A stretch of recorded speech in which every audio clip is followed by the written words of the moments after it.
It's the tour of the Garden City, Georgetown.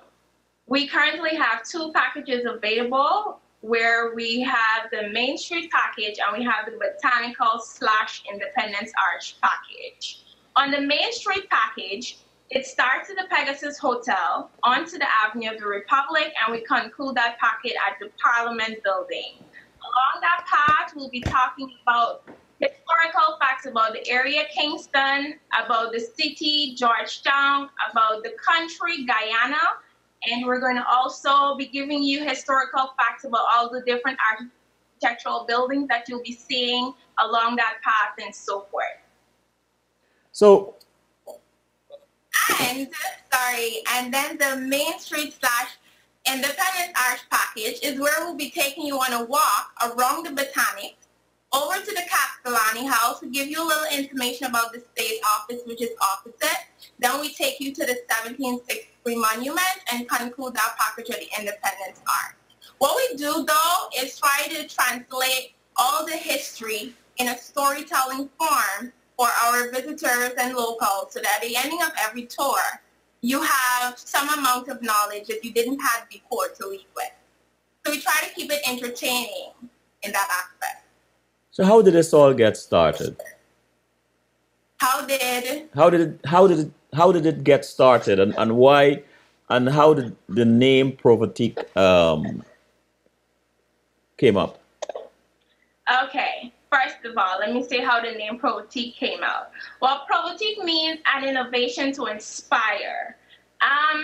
It's basically a creative initiative where we try to put a whole lot of different things together and make this walking tour the one of its kind in Asia that, okay, the first working tour of the city, and then we try to keep everything local and, you know, put our thoughts together, both myself and partner, so that we can keep everything innovative and yet still local and natural.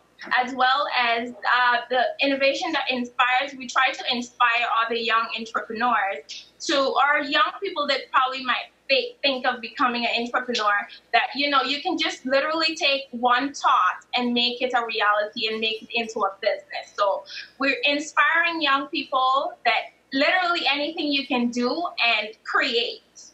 So basically, that's what the name Proti means, an innovation to inspire. Mm-hmm.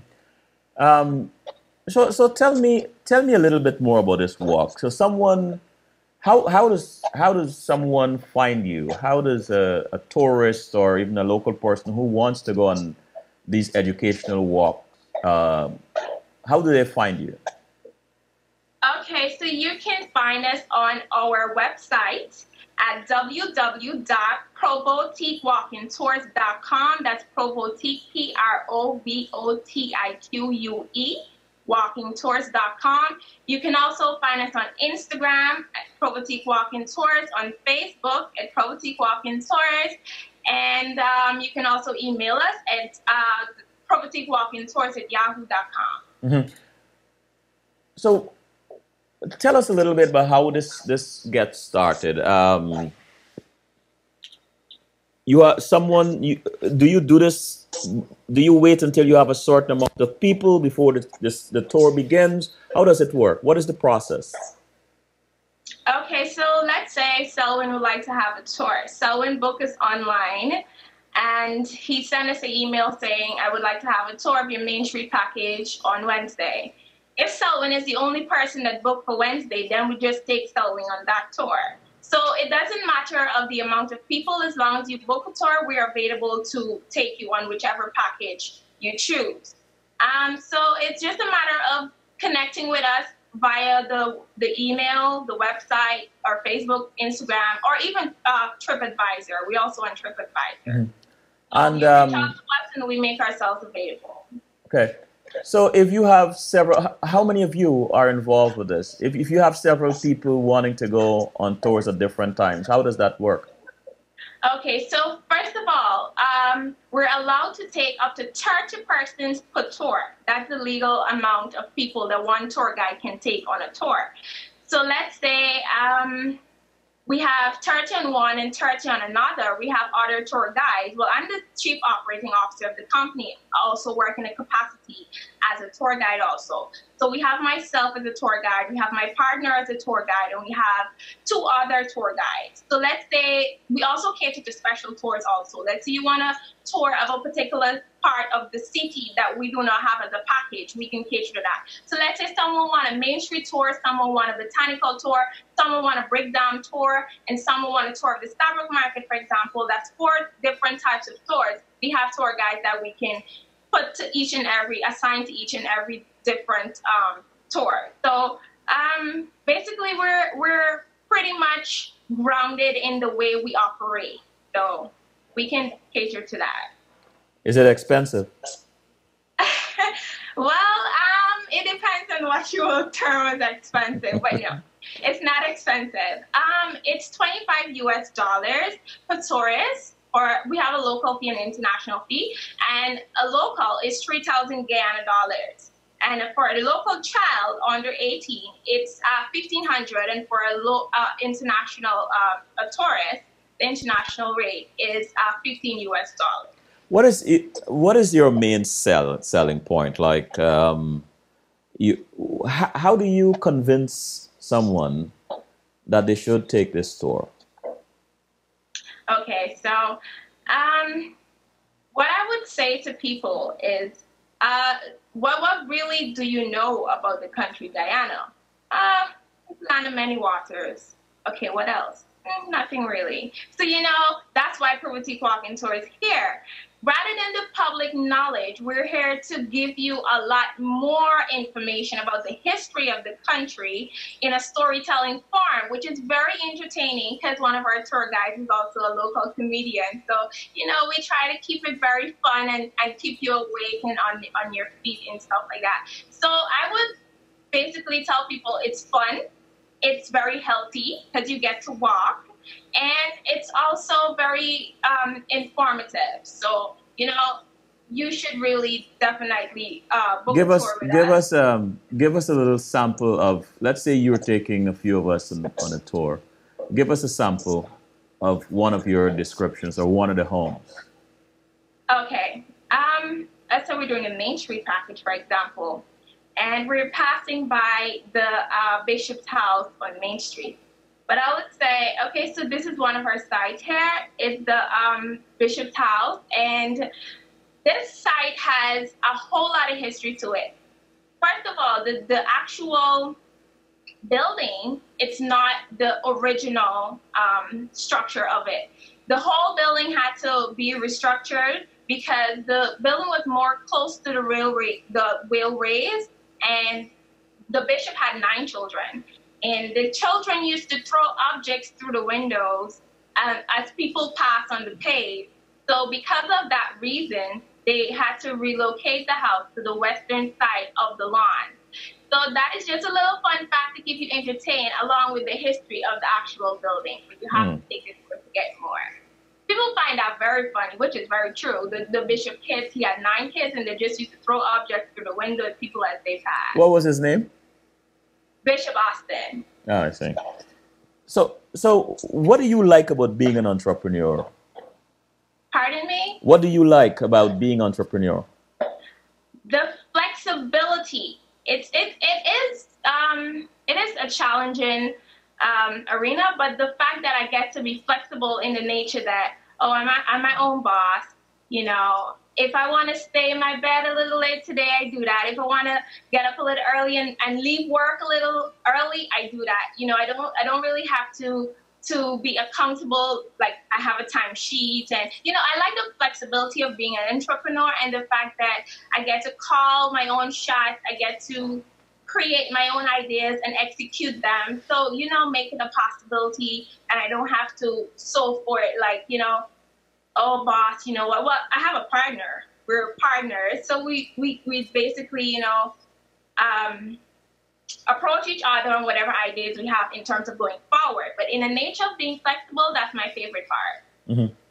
So you mentioned partnership. What is that like for you? Well, what were you doing before you started this? You got involved in this business. What were you actually doing or contemplating doing? Well, before I started this business with my partner, I was a flight attendant. I used to live in the lovely skies, which was the best time of my career. Apart from now, I'm rediscovering my passion and myself in what I do now. But prior to that, I used to be a flight attendant, and that didn't work out because the airline stopped flying to Guyana, basically. So, I'm just like, okay, so what next? I don't want to go back to a regular 9 to 5. So what do I do now? And then my friend was like, hey, I have this vision, I have this idea, and I want to pull you on board. She used to be a flight attendant too. And I was like, okay. So, she told me what she wanted us to do, and we just execute the idea, and now it's a reality today. So, Partnerships. I used to serve people nice food on the first class, on the aircraft, traveling the world, getting to see all the different places and stuff like that. And that's another reason, too, why I end up in this tourism business, because I get to deal with travel people. And I love travel people. I love people. So, yeah. Partnerships, they say, can be quite challenging. What makes this... Your partner is Rukaya Boyer? Yeah. Right. What makes this partnership work? That is a good question, because you see where I'm strong, she's weak. Sorry if you're listening, Rakai, just being honest. Where she's weak, you mean you complement each other?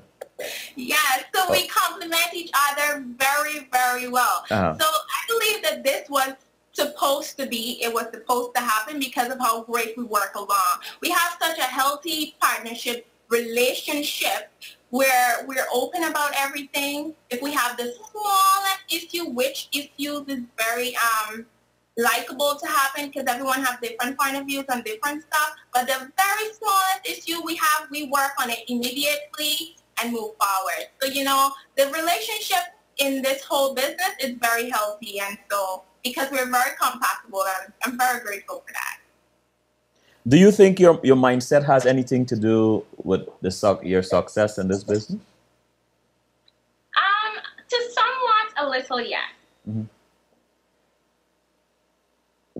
If you had to rate this business from 1 to 10, how successful would you say it is? 9.5. 9.5. Wow. Yeah. I like that. I really, really like that. What is a good day like? In the business? Yes, in the business. A good day in the business is when we have at least 3 persons on a tour. And how many? Well, we haven't had more than since we started functioning. I didn't number, sorry. At least what? At least when we have 3 persons on a tour. Okay. The fact that you have a collaboration of different personalities, and then me being the tour guide, have to manage all of that. It's pretty interesting. It's pretty fun. It keeps me thinking and on my toes, and knowing the person I am, I really do appreciate that part of it. What was most challenging for you when you were guiding people through the streets of Georgetown? Getting their attention all the time.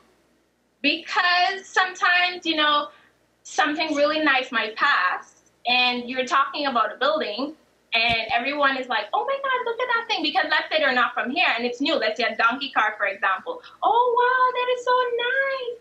Okay, hello, I'm talking in my mind. But, the challenging part is when people are distracted by what's happening on the road. That's when my personality comes into play to bring you back to what I'm trying to say. Mm-hmm. So, it's challenging, but not to the extreme or to the extent where it sidetracks me. Are you flexible? Do you go on one route, or do you go on all the routes? Well, we normally take one route, but providing the person that's doing the tourist or the local, if they suggest another route, we try to accommodate their desires in that aspect. But originally, we just stick on one route. Where does the tourist... Sorry, I didn't hear the last sentence. I'm sorry. Yeah, I said originally we stick on one route, which is what I was explaining prior.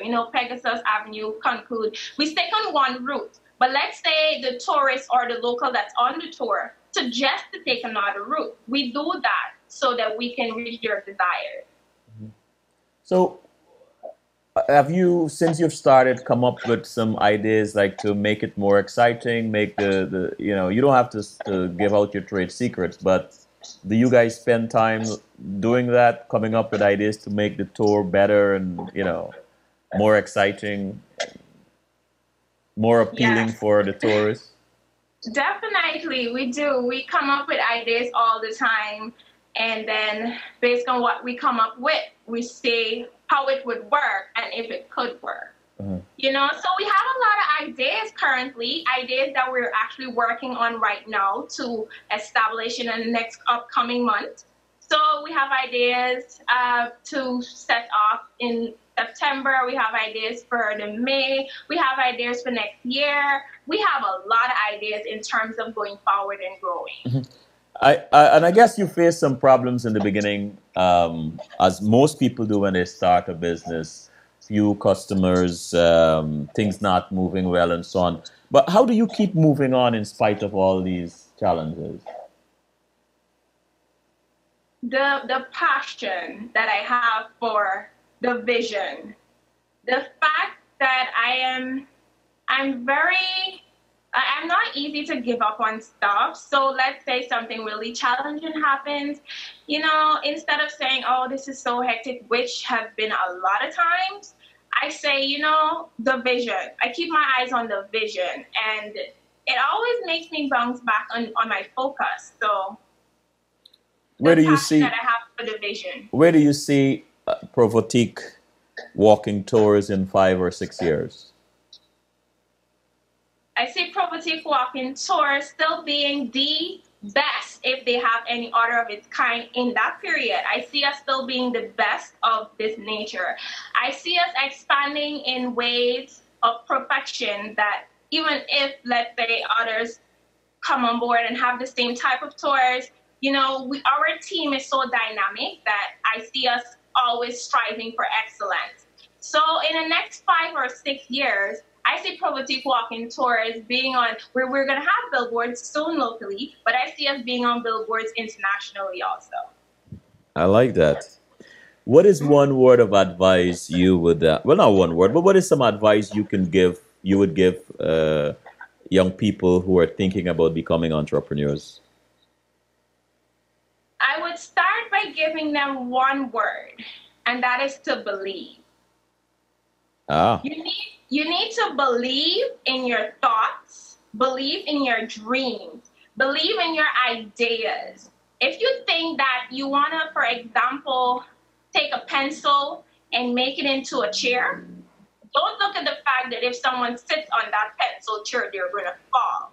Look at the fact that you're going to get the best type of pencil to make this chair. So focus on the big vision, focus on the big picture.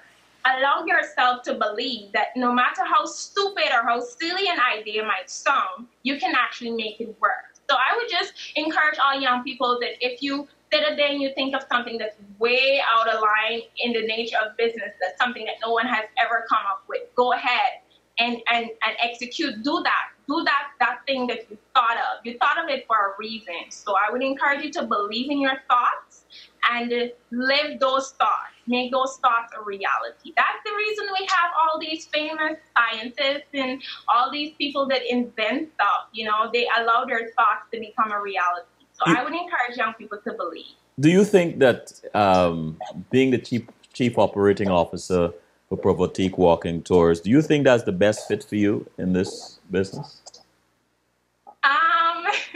Yes, because like I said, I'm a very busy person. I like to be active, and in this part of the business, it keeps me active because I deal with all the operational aspect of the business, which is going here, going there, getting everything up each tour, making sure the police is in. Oh, because we have a police detailing for every tour for security purposes. Oh, really? Yes, we're in collaboration with the Guyana Police Force. So for every tour that we have a police detailing so that we can provide the most safest environment for our tourists. So, you know, I have to call up the police in advance, the commander that is, and schedule this, make sure they're there, make sure the waters are intact, make sure the brochures are intact, make sure everything for the actual Hold on there, Candasy. You mentioned water. Tell us, okay, here's an opportunity for you to tell some potential tourists, what do they get for the $25? What do they get? Yes. Okay, so for your 25 US dollars, you get a brochure. Let me show you a brochure. Nice plug. Uh-huh. Thank you. You get a brochure, you get a business card, you get a little snack, which is a chicken foot, a plantain chip, a tamarind ball, something local, and you get a bottle of water, compliments of Rainforest Water, which is one of our sponsors. So and you also Candasy, the next time you plug one of these companies, they're going to have to pay CWS. You don't you get a bottle of water, that's enough. Okay, continue. Yes. And we also have loanable umbrellas for every tour. What is that? So we also have loanable Umbrellas, okay. For every tour. It was donated by Digital Guyana to the company to help with the sun. So let's say some people like sun, some people don't. We have umbrellas to cater to people who don't really like the sun. So that's basically the package that we give you for the $25, apart from the actual. What time the store? What is the last tour? What time is the last tour? So we have 2 tours per day. Monday to Friday is the Main Street tour. That we have a 10 o'clock starting time, which is in the morning, and then we have a 2:30 starting time, which is in the afternoon. So each tour is 2.5 hours. Morning 1, afternoon 1. So it depends on which time you choose. 2.5 hours. That's a lot of walking, Candasy. Every day? You do this every day? 2.5 hours? Every day is soon to be, but not every day right now. Oh, okay. But remember, we're still in our growing stage, so we don't get tours every day, but ever so often we do. And yeah, it's very, very healthy to walk to, Selwyn. What is, I asked this question of everybody, and I gotta ask you, what is the worst advice, business advice anyone has ever given you? The worst business advice someone has ever given me. Honestly, no one have never given me a worse business advice. You know, I admire you young people in Guyana because it seems to me you guys have... I'm trying to think, and I don't think anyone have ever come to me with a worse advice. First of all, if they start talking, before they end up into the conclusion of what they want to say, I put a full stop because I don't like to entertain negative energy. So I don't think I've ever allowed myself to receive a negative advice. As I was saying, I really admire you young folks in Guyana because it seems to me quite evident that you're not surrounded by people or allow yourself to be influenced by people who are negative or who might try to dissuade you in some way from doing what you want to do. And that's commendable. That is good. Thank you. You know, Janelle was on earlier and she said, well, I have a very small circle, Mr. Collins. I keep it very tight. And so all my friends are very supportive. Yeah. And it was the same thing with Samantha and Goldman. So I am very proud of you guys. But I have to ask you this question. Did you go out to vote in the LGE? Did you go out to vote in the local government elections? If I got to vote? Did you vote? Yes, look, my finger still has ink, if you can see. I voted. What is this ink that just stains you guys up? Yeah, so I voted. I went out and I exercised my democratic right and I voted. Uh-huh. Were you satisfied with the results? So far, yes. Yeah? And you would do it again? So far, yes. Uh-huh. What did you like about this process, the local government election? Well, when local government election was around, I don't think I have any memory of it. I don't think I was born yet. So this is like the first time I'm experiencing local government election. So to compare it from then to now, I can't. But no, I'm not asking you to compare. I'm asking you what you like about it. Yeah, that's what I'm getting at. So what I like about it is the fact that, you get the opportunity to vote for someone to represent each community, to represent your community. Normally, you just vote one regional thing and then, from time to time, work might be done in a particular community. But with local government elections, you get to reach out to a leader of that community to find out what's happening, to know what's going to be next, what's going on. So you have a more wider knowledge as to what's going to be happening for your community and what's happening in your community. So Janelle, in your last few seconds, tell the audience about Provotique. If you had to sell Provotique right now at this moment, what would you say? Oh, when I'm sorry, but you're breaking up. I didn't get to hear you. If you had to sell Provotique walking tours right now, this particular moment, what would you say? I would say, let me take a walk. Let's take a walk. No, Selwyn, let me take a walk. That is our motto. It's Creolese, and if I was to sell it, I would say those words because it tends to catch people. People are like, oh, what did you just say? And then I take it from there. So I would say, let me take a walk. Let me take a walk. All right, Janelle, thank you. You're welcome, Selwyn. All right, bye-bye.